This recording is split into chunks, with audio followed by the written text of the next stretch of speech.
today we are going to be talking about balance and stability. We're going to be demonstrating here with Stella, and we're going to be using the fit bones. We'll talk about the fit bones, the donut, and then the peanut. Okay? And a couple things about safety is, one, I want to make sure that you're always stabilizing whatever the dog is on. Okay? You can see that there's some stabilizing products here, but as we start to go into some examples, I'll show you what I mean by making sure that the ground is stable. And that also comes back to how much do we inflate these. So these fit bones, you can see, push and give a little bit more, which is good. We don't want to overinflate these because then they come up too high centered and they're a little too swirly. But these other ones, I like to inflate as much as I can. You know, I'm not overinflating, but I like them nice and firm. Okay, that way, then whatever they're standing on is much firmer and it's a little bit easier. And then you can start deflating these, and we'll talk about that more in other blog posts about more advanced exercises to do. As you can see here, I have a treat that I'm using to manipulate Stella, so to speak. You can use a treat or you can use a toy. It doesn't really matter, just as long as you're able to kind of control the movements. And I want nice, slow, and controlled movements. You can see Stella here is wearing a harness, and that way I have ultimate control over her when I start to put her on the donut or the peanut. These ones, a little bit lower to the ground, so I'm not as worried about it, but I still want nice, slow, and controlled movements. Why do we care about balance and stability? Well, because balance and stability, as far as I'm concerned, whether it is human physical therapy or in canine rehabilitation, it is at the forefront of everything that we do. Is if you have good core stability, you're able to reach farther and do more things with the legs and that out farther in front of you. It also helps stabilize the body. It's an all-body exercise, and you can work every muscle in the body. So we're going to kind of do, you can see that she's gnawing on my hand for a treat. So, and again, I have the harness here for safety if I need to manipulate it a little bit more.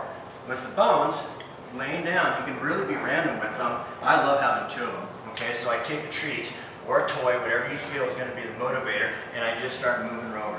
Move nice and slow, getting her to maybe step on it, not step on it. She has to figure out where she's going to put her limbs in space. Body awareness. Okay, and you can see that's okay. On these smaller ones, I allow this because she's not too far up off the ground. And again, you can do this. She's an 8-month-old puppy, so we're just getting her aware of her own body, so I'm not pushing her too hard. And these are great for the small dogs from Chihuahuas all the way up to 160-pound Newfie that I can put on. It's much easier for me to manipulate and have the dog step up and over these things than some of the bigger apparatus that we have. So you can again see that I'm just kind of randomly guiding her over on front legs, holding that. You can see there, nice, careful. And maybe let's see if we can get her back legs. I can even put the legs up there. Good, make her hold it. Okay, so you can see I can have her stepping on it. I can move these in different positions and challenge her a little bit more, just be a little creative. And again, nice, slow, and controlled. Reaching, turning, stealing my treats. Get her attention.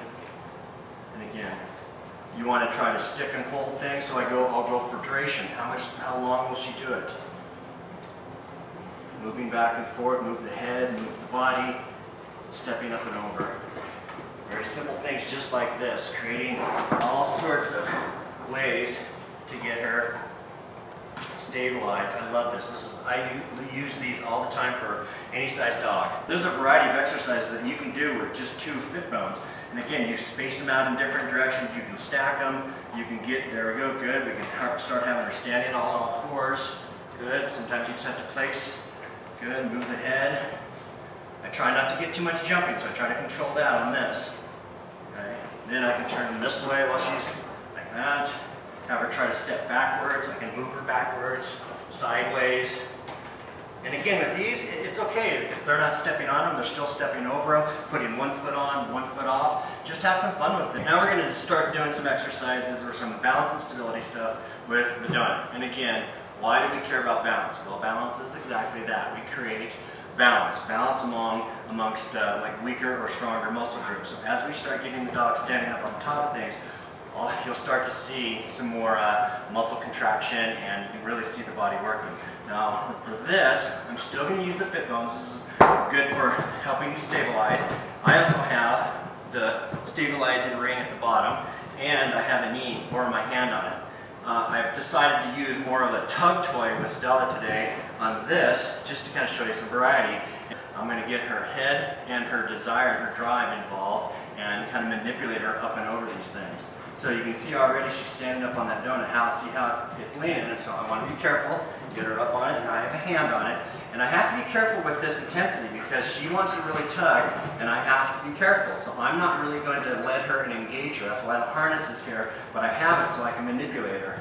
And sometimes they just have too much drive, and you can see that she is so focused on this toy that it's a little bit harder for me to really control her. So I think what I'm going to do is get some treats, and we're going to try with some treats, and I want you to see a different level of intensity. Okay, so back with the treat, I get her nose involved again. Now I get her, forcing her up. There we go, good. Standing on it a little bit more. There we go, a little calmer. Okay, and then I can start turning her. That's okay. We need to know how to fall, how to reach. Look now she's having to reach.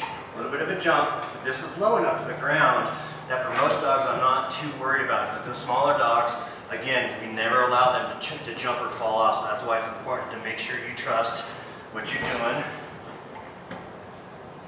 and how you can control your dog. And I can work on deceleration and shoulder stability here by her stepping on it, trying to get her back up.